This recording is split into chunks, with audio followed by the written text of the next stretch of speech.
უბისის ტაძრის მოხატულობა, რომ დამიანესი გვეგონა, მისი არ ყოფილა. საქართველოში პირველი სახელოვნებაცოდნეო დისერტაცია შალვა ამირანაშვილმა დაიცვა და ის უბისის ეკლესიის მხატვარს დამიანეს მიუძღვნა. შალვა ამირანაშვილის მოსაზრებით, პალეოლოგოსური მხატვრობის სახელით ცნობილი ფერწერა მოხატულია დამიანეს მიერ. თუმცა საკურთხევლის მოხატულობაში აღმოჩენილი წარწერის თანახმად მოხატულობა არა დამიანეს, არამედ მისი მოწაფის გერასიმეს ხელითაა შესრულებული. უბისის ტაძრის მხატვრობა პალეოლოგოსთა ხანის ტიპიური ძეგლია. სპეციალისტთა ფართო წრის მიერ ძეგლი მე-14 საუკუნით თარიღდება.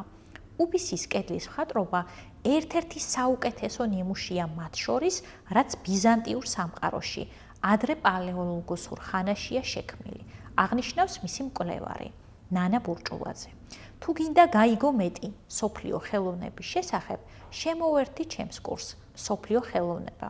მოდი ფასკუნჩი, გურამ მეგრელიშვილის წერის საავტორო სკოლაში.